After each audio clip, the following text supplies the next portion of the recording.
Happy Accidents, Serendipity and Major Medical Breakthroughs in the 20th Century by Morton A. Meyers, M.D. Preface: My God, it moves! I was astonished at what I saw on the X-ray screen. As an academic radiologist, I was trying several years ago to visualize anatomic structures and features never seen before. I was directing my research efforts to the abdominal cavity, the largest potential space in the body, which encloses complex organs and structures. To do this, I introduced liquid contrast material, dye, in volunteers to fill its recesses and outline its contents on X-ray images. Surprisingly, I discovered that the contrast agent spontaneously flowed. Rather than being static and pooling, over time the fluid spread in a specific pattern. I would come to understand that this dynamic circulation was influenced not only by anatomy, but also by factors such as gravity and pressures within the abdomen. This serendipitous epiphany provided the stepping stone to understanding how cancers metastasize to specific remote body sites. Cancer cells, shed into the fluid evoked, are carried by the circulating fluid to be deposited at distant sites of pooling. The malignant cells become attached at these points by adhesions and continue to divide to form what is referred to as a secondary deposit, or metastasis. It became clear that the spread of a disease throughout the body is not a random, irrational occurrence, but rather follows a predictable pattern. Analysis of a large volume of patient data corroborated this conclusion. This insight regarding cancer was universally adopted and now serves as the basis of modern-day detection and management. Radiology is a medical specialty in which the trained eye reaps enormous benefits in diagnosis. Every radiologist is certainly familiar with uncovering incidental findings in daily practice that may redirect the course of an investigation. Such a finding is sometimes called a corner of the film diagnosis. Based on a clinical suspicion, an X-ray is requested to search for a specific abnormality, but the results often reveal disease in the periphery of the original area of interest. The value of accidental discoveries is deeply rooted in diagnostic imaging. Indeed, it is the basis upon which the specialty was founded. When Wilhelm Röntgen was experimenting with a cathode ray tube in 1895, he noticed a fluorescent glow in the darkened room of his laboratory and thought at first that the effect was caused by the sunlight beyond the wooden shutters. Röntgen had made an unexpected discovery: the X-ray. Equally unexpected was the discovery of radioactivity by Henri Becquerel in the following year. My own serendipitous experience set me on a quest to understand the role of chance in scientific research and its contribution to medical advances in the past century. I was amazed at the findings.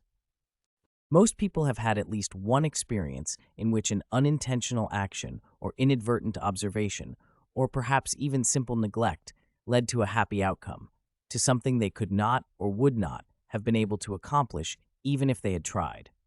Surprising observations that led to the development of several commercial products have been well described, including champagne, synthetic sweeteners, nylon, the microwave oven, and Post-it notes. In scientific research, such incidents happen all the time, but they have generally been kept secret. In fact, they occur way more often than most researchers care to admit or are even aware of. Accidental discoveries have led to major breakthroughs that today save the lives of millions of people and to drugs and procedures whose names have become household words. Lithium, Viagra, Lipitor, antidepressants, chemotherapy drugs, penicillin, and other antibiotics, Coumadin, all were discovered not because someone set out to find a specific drug that did a specific thing, but because someone found something he or she wasn't even looking for. Similarly, the use of surgical gloves, the pap smear, and catheterization of the heart's arteries leading to bypass surgery were all stumbled upon. This is the essence of serendipity.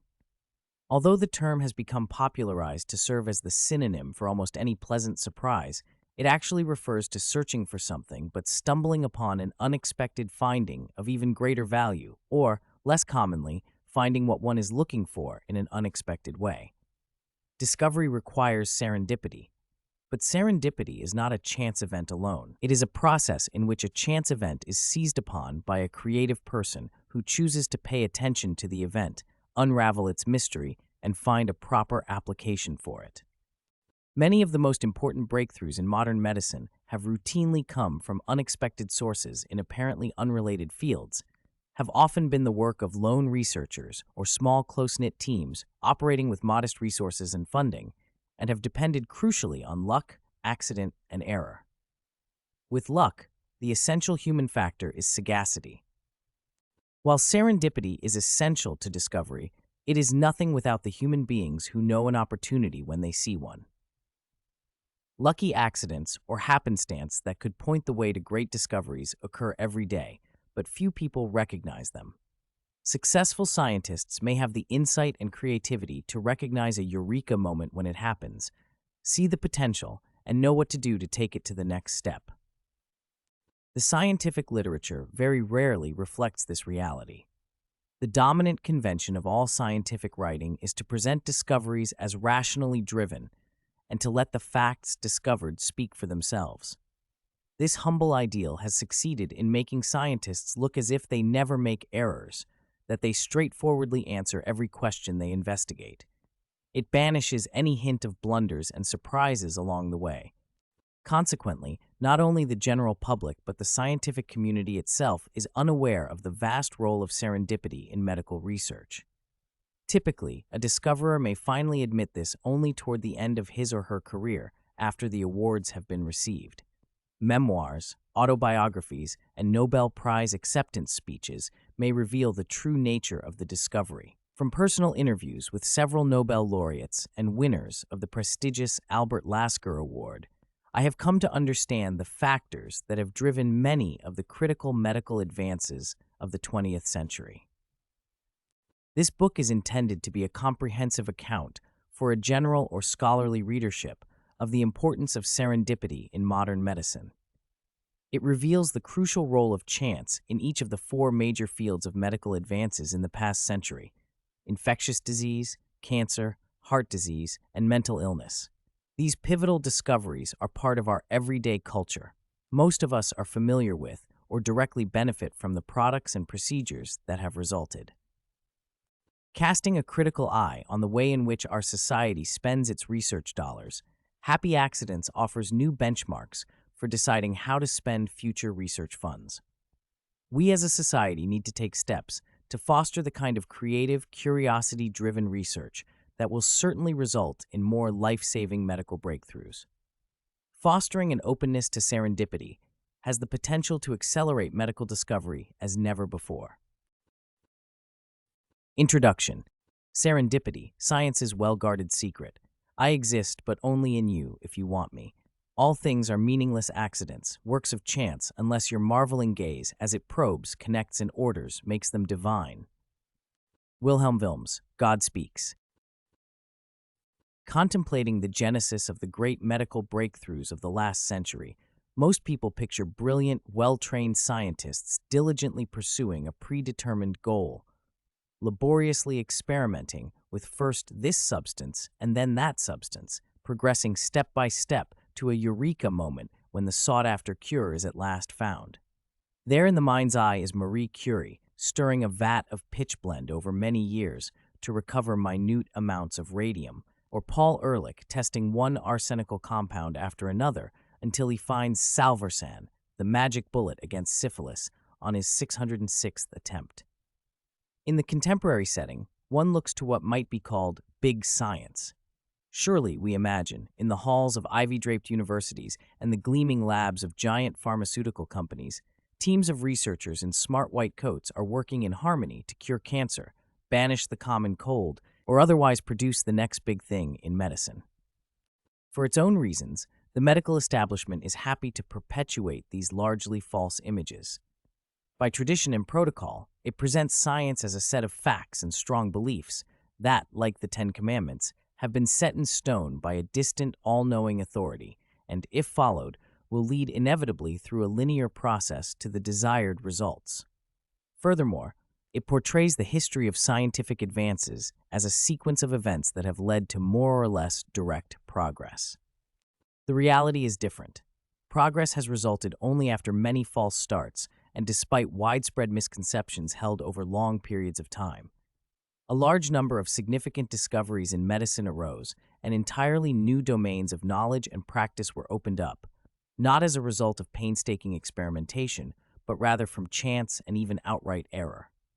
This is true for many of the common drugs and procedures that we rely on today, notably many antibiotics, anesthetics, chemotherapy drugs, anticoagulant drugs, and antidepressants.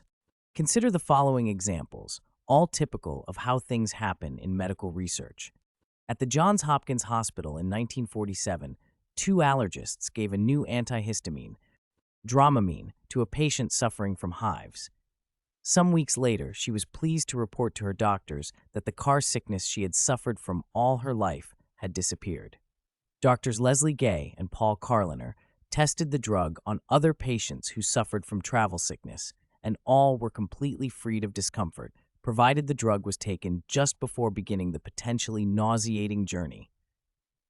A large-scale clinical trial involving a troop ship with more than 1,300 soldiers crossing the rough North Atlantic for 12 days, Operation Seasickness, decidedly proved the drug's value in preventing and relieving motion sickness. Dramamine is still used today, available over the counter. A professor of biological chemistry and medicine at the Johns Hopkins University School of Medicine was studying a particular blood protein when he found another protein contaminating his sample. Rather than simply discarding it, Dr. Peter Agri realized that he had stumbled upon the structure of the channel, folded up proteins piercing cell walls that can control the flow of water molecules into and out of living cells. For making this basic discovery, which, he said, really fell into our laps, he won the Nobel Prize in Chemistry in 2003. A similar circumstance proved very beneficial to the neurobiologist David Anderson of the California Institute of Technology, who publicly announced his serendipitous breakthrough in the New York Times in July 2001. Researching neural stem cells, the cells that build the nervous system in the developing embryo, Anderson discovered the magic fertilizer that allowed some of them to bloom into neurons, sprouting axons and dendrites. It was a very boring compound that we used to coat the plastic bottom of the petri dish in order to afford the cells a stickier platform to which to attach. Never would we have predicted that such a prosaic change could exert such a powerful effect. Yet it turned out to be the key that unlocked the hidden neuronal potential of these stem cells. An unanticipated variable seriously hampered the efforts of biochemist Edward Kendall to isolate the thyroid hormone thyroxine, which partly controls the rate of the body's metabolism. After 4 years of meticulous work on the gland, he finally extracted crystals of the thyroid hormone on Christmas morning 1914 at the Mayo Foundation in Rochester, Minnesota. But when he moved to expand production, Kendall could no longer recover active material. Only after 14 months of futile efforts was he able to trace the cause of this setback to the decomposition of the hormone by the use of large galvanized metal tanks in which the extraction from the gland was being done. The iron and copper in the metal tanks rendered the crystals ineffective. From then on, he used enamel vessels. By 1917, Kendall had collected about 7 grams of crystals and was able to start clinical studies. The normal versus the revolutionary. In his highly influential 1962 book, The Structure of Scientific Revolutions, Thomas Kuhn contributed an idea that changed how we see the history of science. Kuhn makes a distinction between normal and revolutionary science. In normal science, investigators work within current paradigms and apply accumulated knowledge to clearly defined problems. Guided by conventional wisdom, they tackle problems within the boundaries of the established framework of beliefs and approaches. They attempt to fit things into a pattern. This approach occupies virtually all working researchers. Such efforts, according to Nobel laureate Howard Florey, add small points to what will eventually become a splendid picture, much in the same way that the pointillists built up their extremely beautiful canvases. Kuhn portrays such scientists as intolerant of dissenters and preoccupied with what he dismissively refers to as puzzle solving. Nonetheless, a period of normal science is an essential phase of scientific progress. However, it is revolutionary science that brings creative leaps. Minds break with the conventional to see the world anew. How is this accomplished? The surprising answer may be blindly. Systematic research and happenstance are not mutually exclusive. Rather, they complement each other. Each leads nowhere without the other. According to this view, chance is to scientific discovery as blind genetic mutation and natural selection are to biological evolution. The appearance of a variation is due not to some insight or foresight, but rather to happenstance. In groping blindly for the truth, scientists sometimes accidentally stumble upon an understanding that is ultimately selected to survive in preference to an older, poorer one. As explained by Israeli philosophers of science Aharon Kantorovich and Yuval Ne'eman, blind discovery is a necessary condition for the scientific revolution. Since the scientist is in general imprisoned within the prevailing paradigm or world picture, he would not intentionally try to go beyond the boundaries of what is considered true or plausible. And even if he is aware of the limitations of the scientific world picture and desires to transcend it, he does not have a clue how to do it. An anecdote about Max Planck, the Nobel Prize-winning physicist, hammers home this reality. When a graduate student approached him for a topic of research for his PhD thesis, asking him for a problem he could solve, Planck reportedly scoffed. "If there was a problem I knew could be solved, I would solve it myself." Induction and deduction only extend existing knowledge. A radically new conceptual system cannot be constructed by deduction. Rational thought can be applied only to what is known. All new ideas are generated with an irrational element in that there is no way to predict them. As Robert Root Bernstein, physiology professor and author of Discovering, observed, "We invent by intention, we discover by surprise." In other words, accidents will happen, and it's a blessing for us that they do. The receptive scientific mind. Accident is not really the best word to describe such fortuitous discoveries. Accident implies mindlessness. Christopher Columbus's discovery of the American continent was pure accident. He was looking for something else, the Orient, and stumbled upon this, and never knew, not even on his dying day, that he had discovered a new continent. A better name for the phenomenon we will be looking at in the pages to follow is serendipity, a word that came into the English language in 1754 by way of the writer Horace Walpole. The key point of the phenomenon of serendipity is illustrated in Walpole's telling of an ancient Persian fairy tale, The Three Princes of Serendip, set in the land of Serendip, now known as Sri Lanka. As their highnesses traveled, they were always making discoveries, by accidents and sagacity, of things they were not in quest of. Accidents and sagacity. Sagacity, defined as penetrating intelligence, keen perception, and sound judgment, is essential to serendipity. The men and women who seized on lucky accidents that happened to them were anything but mindless. In fact, their minds typically had special qualities that enabled them to break out of established paradigms, imagine new possibilities, and see that they had found a solution, often to some problem other than the one they were working on. Accidental discoveries would be nothing without keen, creative minds knowing what to do with them.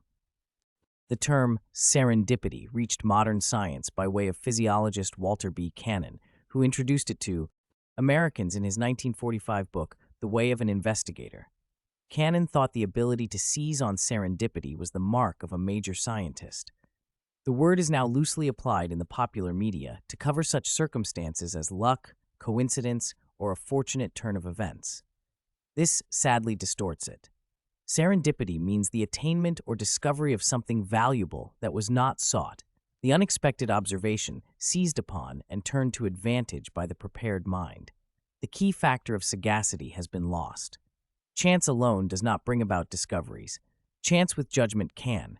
Serendipity implies chance only insofar as Louis Pasteur's famous dictum indicates, in the field of observation, chance favors only the prepared mind. Salvador Luria, a Nobel laureate in medicine, deemed it the chance observation falling on the receptive eye. I have the answer. What is the question? Turning an observation inside out, seeking the problem that fits the answer, is the essence of creative discovery. Such circumstances lead the astute investigator to solutions in search of problems and beyond established points of view. The heroes of the stories told in this book are not scientists who merely plotted rationally from point A to point B, but rather those who came upon X in the course of looking for Y and saw its potential usefulness, in some cases to a field other than their own. Chance is but one element, perhaps the catalyst for creativity in scientific research. And, yes, the process of discovery is indeed creative. It involves unconscious factors, intuition, the ability to recognize an important anomaly or to draw analogies that are not obvious. A creative mind is open and can go beyond linear reasoning to think outside the box, look beyond conventional wisdom, and seize on the unexpected. Most important, a creative scientific mind recognizes when it is time to start viewing something from a whole new perspective. Turning reality on its side. One day, in 1910, the Russian painter Wassily Kandinsky returned to his studio at dusk and was confronted with an object of dazzling beauty on his easel. In the half-light, he could make out no subject, but was profoundly moved by the shapes and colors in the picture. It was only then that he realized the painting was resting on its side. Like an epiphany, this experience confirmed his growing belief in the emotional powers of colors and in the ultimate redundancy of the traditional subject of a picture. Kandinsky, who broke through to what he called non-objective painting, is widely acknowledged as the father of abstract art. By dipping into the world of art, and especially into visual illusions, scientists can gain perspective on illusions of judgment, also known as cognitive illusions. Gestalt psychologists have elaborated on such things as the balances in visual perception between foreground and background, dark and light areas, and convex and concave contours. The gist of their message is that too close attention to detail may obscure the view of the whole, a message with special meaning for those alert to serendipitous discovery. To readily appreciate this phenomenon, consider the paintings of the contemporary artist Chuck Close. Viewed at the usual distance, they are seen as discrete squares of lozenges, blips, and teardrops. Viewed from a much greater distance, they can be appreciated as large, lifelike portraits. In a Gestalt figure, such as the M.C. Escher drawing on the next page, one can see the devils or the angels, but not both at the same time. Even after you know that there is more than one inherent pattern, you see only one at a time. Your perception excludes the others. The same holds true for W.E. Hill's My Wife and My Mother-in-Law. It's easy to see his dainty wife, but you have to alter your whole way of making sense of the lines to see the big-nosed, pointy-chinned mother-in-law. Certainly, if one's perspective is too tightly focused, gross distortion may result. This phenomenon has broad implications for medical research.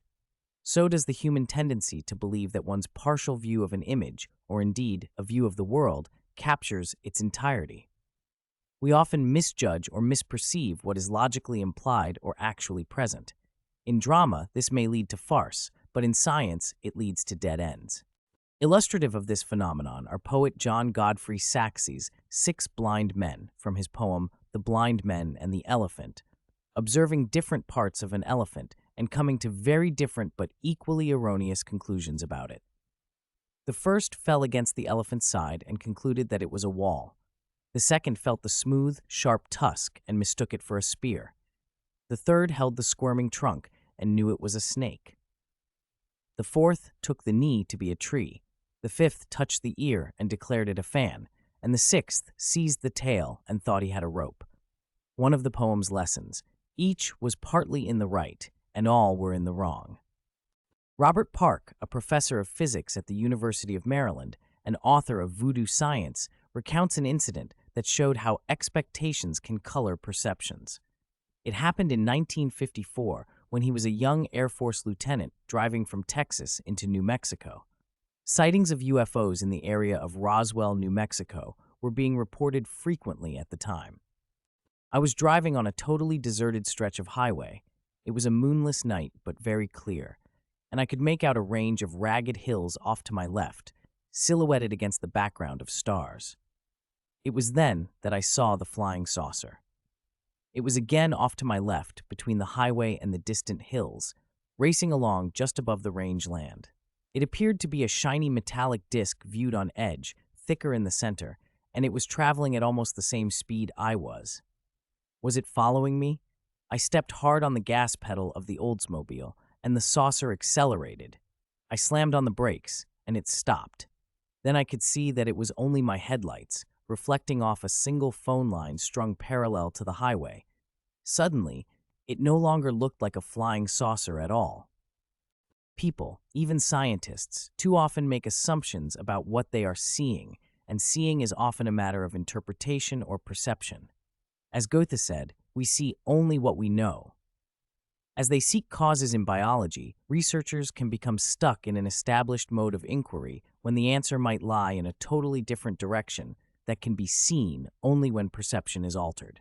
Discovery consists of seeing what everybody has seen and thinking what nobody has thought, according to Nobelist Albert Szent-Györgyi. Another trap for scientists lurks in the common logical fallacy post hoc, ergo propter hoc, the faulty logic of attributing causation based solely on a chronological arrangement of events. We tend to attribute an occurrence to whatever event preceded it, after it, therefore because of it. Consider Frank Herbert's story from Heretics of Dune.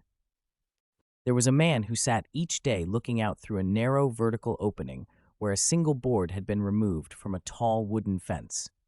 Each day, a wild ass of the desert passed outside the fence and across the narrow opening. First the nose, then the head, the forelegs, the long brown back, the hind leg, and lastly the tail. One day the man leaped to his feet with the light of discovery in his eyes, and he shouted for all who could hear him, "It is obvious! The nose causes the tail." A real-life example of this type of fallacy, famous in medical circles, occurred in the case of the Danish pathologist Johannes Fibiger, who won the Nobel Prize in Medicine in 1926 for making a connection that didn't exist. Fibiger discovered roundworm parasites in the stomach cancers of rats and was convinced that he had found a causal link. He believed that the larvae of the parasite in cockroaches eaten by the rats brought about the cancer and presented experimental work in support of this theory. Cancer research at this time was inhibited by the lack of an animal model. The Nobel Committee considered his work the greatest contribution to experimental medicine in our generation. His results were subsequently never confirmed and are no longer accepted. Another, less famous example of false causality occurred in New York in 1956. A young physicist, Chen-Ning Yang, and his colleague, Sung-Dao Lee, were in the habit of discussing apparent inconsistencies involving newly recognized particles coming out of accelerators while relaxing over a meal at a Chinese restaurant on 125th Street in Manhattan, frequented by faculty and students from Columbia University. One day, the solution that explained one of the basic forces in the atom suddenly struck Yang, and within a year, the two shared one of the quickest Nobel Prizes in physics ever awarded. After the award was announced, the restaurant placed a notice in the window proclaiming, "Eat here, get Nobel Prize." Pathways of creative thought.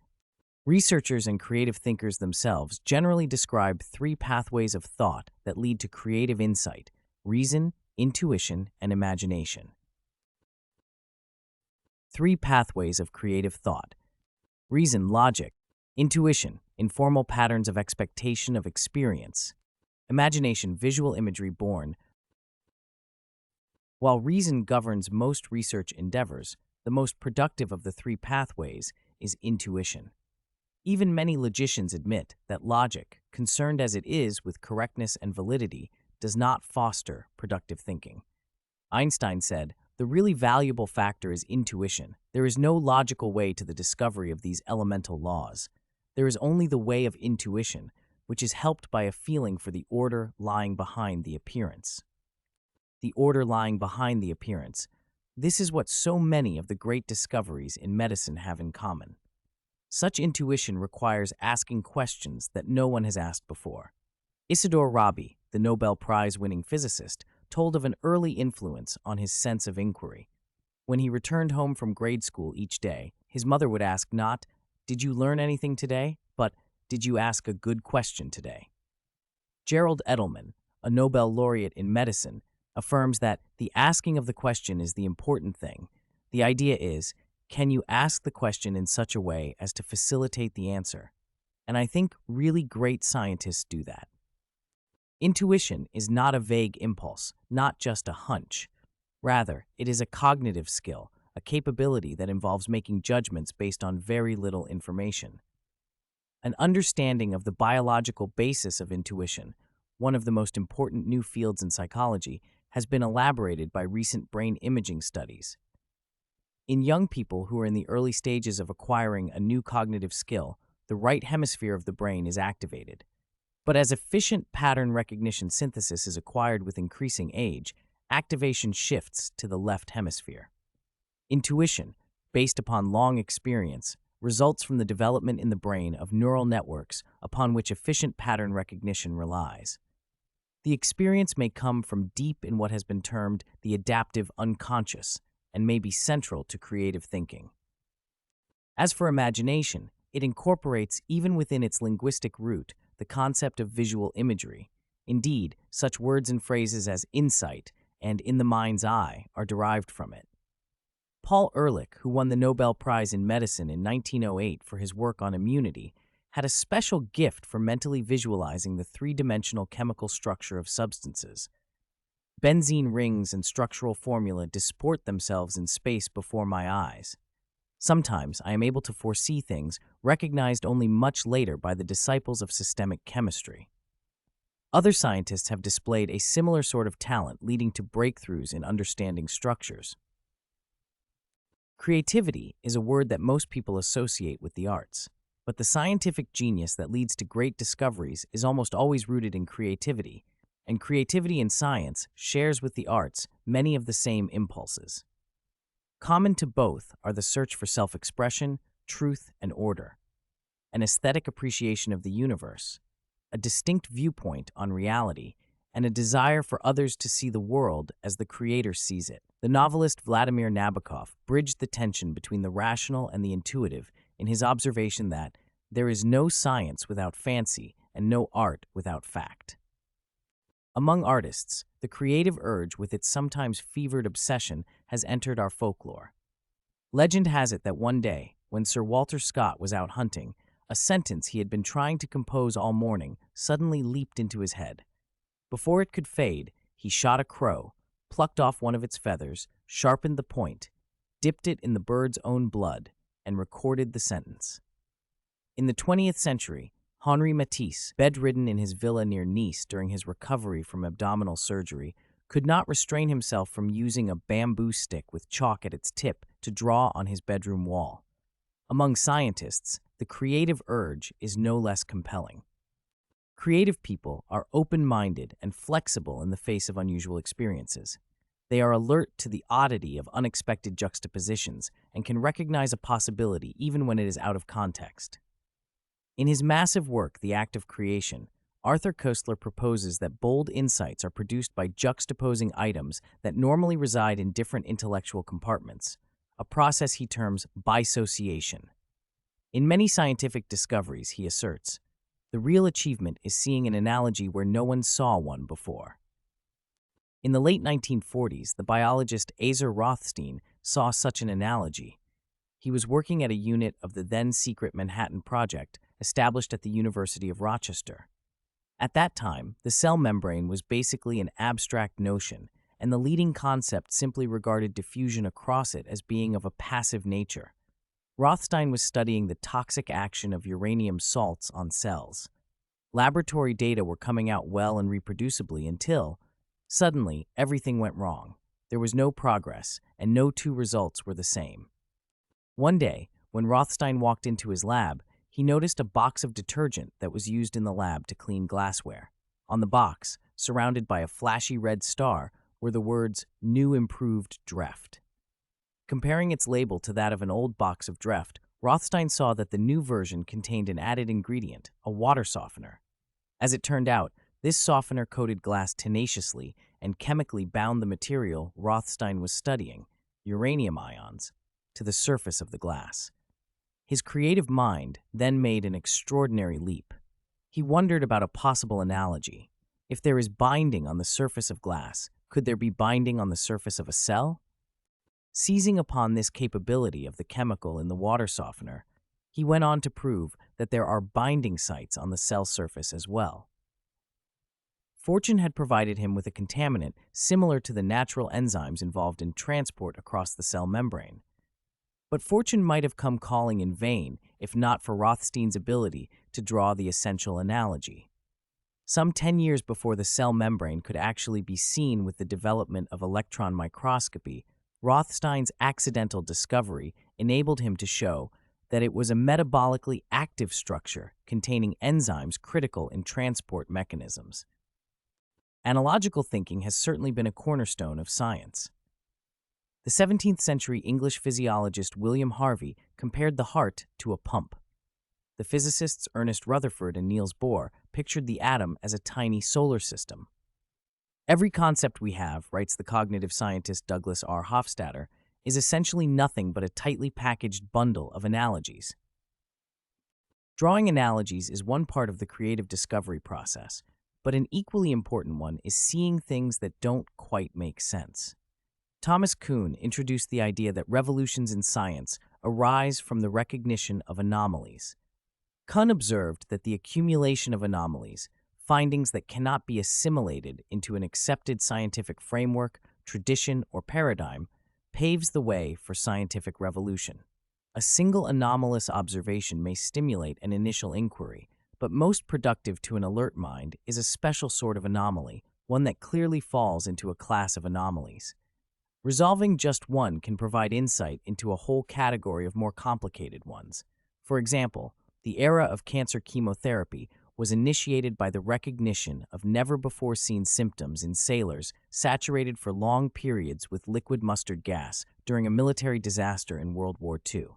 From this came the development of alkylating chemical agents, followed by a series of different categories of anti-cancer drugs. In the early 1950s, Nathan Kline, a psychiatrist at Rockland State Hospital in Orangeburg, New York, exploited an anomalous reaction in patients receiving the drug reserpine for hypertension. He noticed that it tranquilized agitated, restless patients. It was later shown that reserpine affected the levels of serotonin, dopamine, and adrenaline in the brain. This was truly a eureka finding because it steered psychiatry onto a whole new path that focused on brain chemistry. Kline's pioneer efforts in introducing the use of tranquilizers to the practice of psychiatry in the United States was followed by the development of a host of psychoactive drugs influencing the brain's neurotransmitters, culminating in today's multi-billion-dollar, mood-altering drug industry. Creative thinkers tend to take analogies and anomalies to higher levels.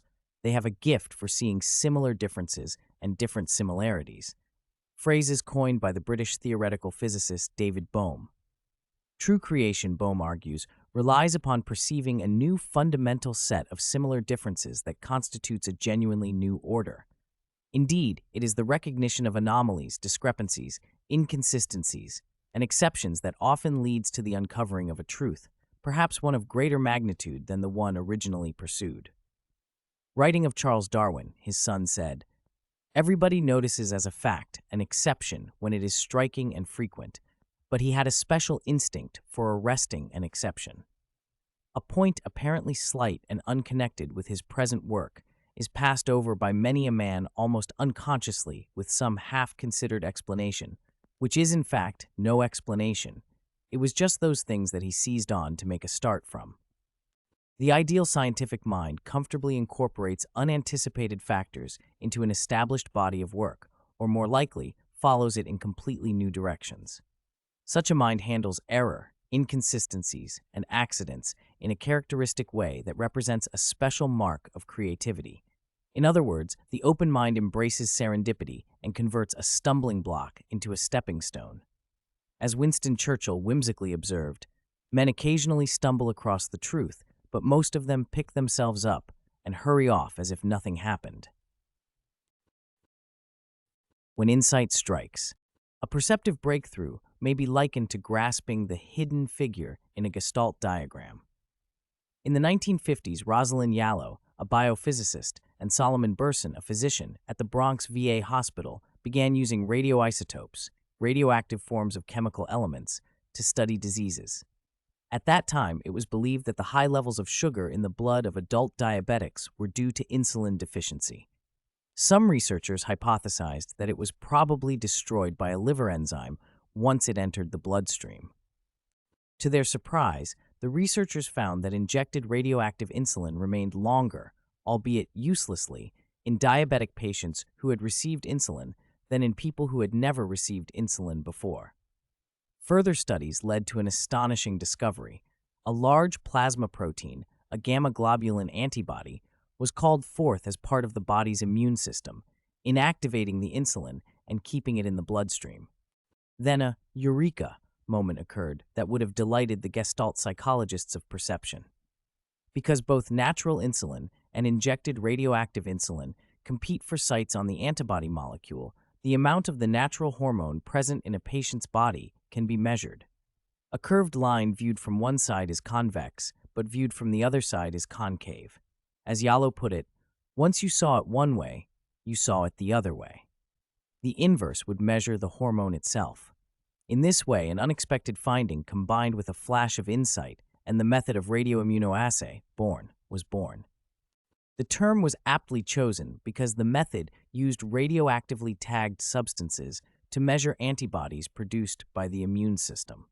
Circulating throughout the human body in solution in the blood are a multitude of hormones and other regulatory substances. They are each infinitesimal in quantity, but exert profound effects. To understand bodily functions, it is necessary to determine the presence and amount of each substance. Yalo and Burson discovered by accident a technique so sensitive that it can detect the equivalent of a sugar cube dissolved in Lake Erie. This revolutionized endocrinology and its application to virtually every system in the body. RIA is now routinely used to detect such things as hepatitis-associated antigen in the blood of patients and donors, and the presence of steroids in the urine of athletes, and to ascertain blood levels of therapeutic drugs. Its discovery resulted from experiments initially designed to answer another question. Yalo acknowledged the role of serendipity. It was luck to discover that insulin disappears more slowly from one group of patients than from another. That's what you mean by discovering something by accident. You make an observation, but it isn't by accident that you interpret the observation correctly. That's creativity. No one would expect much science to come out of a university dining hall experience. Nevertheless, Richard Feynman, as a 28-year-old at Cornell, was eating in the school cafeteria when someone tossed a dinner plate into the air. Its two simultaneous movements caught his attention. His eyes following the red medallion insignia of Cornell on one rim of the plate, he saw not only that it was spinning, but also that it was wobbling. He noticed something amiss. The spinning rotation and the wobble were not precisely synchronous. Feynman turned his characteristic playfulness and unbridled curiosity to this trivial observation. I had nothing to do, so I start to figure out the motion of the rotating plate. I discover that when the angle is very slight, the medallion rotates twice as fast as the wobble rate, 2-to-1. It came out of a complicated equation. Then I thought, is there some way I can see in a more fundamental way, by looking at the forces or the dynamics, why it's 2-to-1? There was no importance to what I was doing, he wrote later, but ultimately there was. The diagrams and the whole business that I got the Nobel Prize for came from the piddling around with the wobbling path. That whole business, as he charmingly called it, was the application of his observation about the Cornell plate to the spin of electrons, known as nuclear precession, and the reformulation of quantum electrodynamics, the strange rules that govern subatomic reality. Don't ask, don't tell. Relatively few investigators have spontaneously acknowledged the contribution of chance and accident to their discoveries. Scientific papers in the main do not accurately reflect the way work was actually done. Researchers generally present their observations, data, and conclusions in a dry, passive voice that perpetuates the notion that discoveries are the natural outcome of deliberative search. The result, in the words of Peter Medawar, winner of a Nobel Prize for his pioneering work in immunology, is to conceal and misrepresent the working reality. Virtually without exception, scientific literature imposes a post facto logic on the sequence of reasoning and discovery. the role of chance would never be suspected from the logically rigorous sequence in which research is reported. Too much is at risk for scientists early in their careers to admit that chance observations led to their achievements. Only years later, after reputations are solidly made, do they testify to the contributions of such mind-turning factors as unexpected results, fortuitous happenstances, or exceptions to a premise. The truth is aired in award acceptance speeches, autobiographies, or personal interviews. Wilhelm Röntgen, who won the Nobel Prize in 1901 for his discovery of X-rays, readily acknowledged the accidental nature of his discovery in a lecture to his local physics society. However, it is typically not until the Nobel Prize acceptance lectures that the laureate will for the first time clearly acknowledge the role of chance, error, or accident. As happened with Charles Richet, Immunology, 1913, Alexander Fleming, the first antibiotic, 1945, Baruch Blumberg, the hepatitis B virus, 1976, Rosalind Yallow, radioimmunoassay, 1977, and Robert Furchgott, the signal molecule nitric oxide, 1998. To his credit, the accounts of his experiments on nerve conduction by Alan Hodgkin, subsequently awarded the Nobel Prize in 1963, are openly characterized by such phrases as discovered by accident when trying to test something quite different, to our surprise, chance and good fortune, and a great piece of luck. Thomas Starzl, a surgical pioneer in the field of liver transplantation, wrote about his early career in a personal letter to a colleague. I have a very difficult confession to make. Practically every contribution I ever made in my professional life turned out to be exactly the opposite of my expectations. This means that all my hypotheses turned out to be wrong, and usually spectacularly so. Naturally, I would not admit this to anyone but an old friend. Based upon a series of serendipitous events in his own research, Asser Rothstein observed, "Many of our advances in biology are due to chance, combined with intelligent exploitation. It is for this reason that the image of the scientist is not a true one. He comes out as a cold, logical creature, when in reality he can fumble around with as much uncertainty as the rest of humanity, buffeted by an unpredictable environment."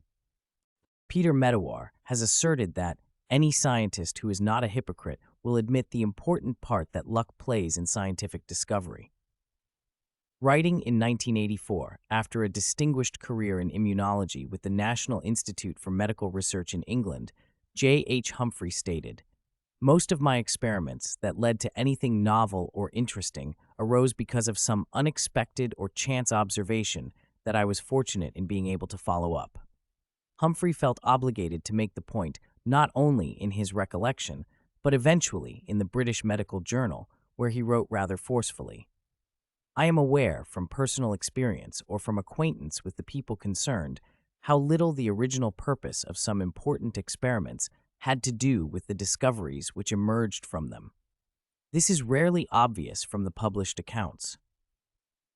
By the time a paper is published, the findings have usually been married with current ideas and made to look as though they were the logical outcome of an original hypothesis. Some observers have euphemistically termed this process retrospective falsification. Others have baldly termed it fraud. Those instances of rare and belated admissions underscore the deliberate omission of the creative act that originated the medical discovery. The general scientific paper simply does not accurately reflect the way the work was actually done. At times, one can detect an inchoate longing among scientists themselves for a forum for recounting the distractions, obstructions, stumblings, and stepping stones in the process. Richard Feynman, the plain-spoken physicist, affirms in his 1966 Nobel lecture, "We have a habit in writing articles published in scientific journals to make the work as finished as possible, to cover up all the tracks, to not worry about the blind alleys or describe how you had the wrong idea first, and so on. So there isn't any place to publish in a dignified manner what you actually did in order to get to do the work." It is not hard to understand why most scientists remain circumspect. Embarrassment and fear of loss of stature may inhibit them from making full disclosure. They do not wish to jeopardize their chances to raise funds, win grants, earn publication, and advance their careers. It is unsettling for scientists to have to admit that so many discoveries came about purely by accident. Reflecting on non-logical factors in research, Rothstein concluded that there is no body of literature to which one can turn that reveals or collates the factor of chance and serendipity in research. It is precisely this complaint that this book attempts to rectify. A new scientific method. Unless you expect the unexpected, warned the Greek philosopher Heraclitus, you will never find truth, for it is hard to discover and hard to attain. Can a serendipitous discovery be predicted? Of course not. We cannot forecast that something, especially something valuable, will be found without specifically being sought. Does randomness play a role? Although chance implies unpredictability, it does not mean total randomness. In a random occurrence, there is complete absence of any explanation or cause. Randomness is generally seen as incompatible with creativity, as improbable as the writing of Hamlet by the legendary band of monkeys with typewriters in the basement of the British Museum. 3 things are certain about discovery. Discovery is unpredictable. Discovery requires serendipity. Discovery is a creative act. In the words of Peter Medawar, what we want to know about the science of the future is the content and character of future scientific theories and ideas. Unfortunately, it is impossible to predict new ideas, the ideas people are going to have in 10 years or 10 minutes' time, and we are caught in a logical paradox the moment we try to do so. For to predict an idea is to have an idea, and if we have an idea, it can no longer be the subject of a prediction. Yet, despite the examples given and all that follow, medical research stubbornly continues to assume that new drugs and other advances will follow exclusively from a predetermined research path.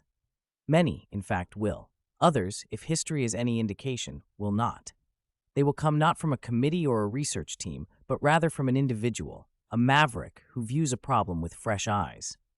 Serendipity will strike and be seized upon by a well-trained scientist or clinician who also dares to rely upon intuition, imagination, and creativity. Unbound by traditional theory and willing to suspend the usual clinical set of beliefs, this outsider will persevere and lead the way to a dazzling breakthrough. Eventually, once the breakthrough becomes part of accepted medical wisdom, the insiders will pretend that the outsider was one of them all along. So the great secret of science is how much of what is sought is not actually found, and how much of what has been found was not specifically sought. Serendipity matters, and it benefits us greatly to understand the true dynamics of the discovery process for many reasons. Because we are affected so directly by medical advances. Because directed research, in contrast to independent, curiosity-driven research that liberates serendipity, is often costly and unproductive. Because we need to be sound in our judgment of the allocation of funding and resources. Because profound benefits and consequences to society may be at stake.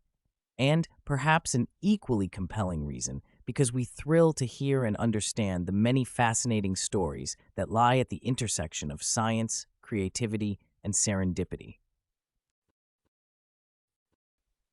The dawn of a new era, infectious diseases and antibiotics, the miracle drugs. Chance favors only the prepared mind. Louis Pasteur.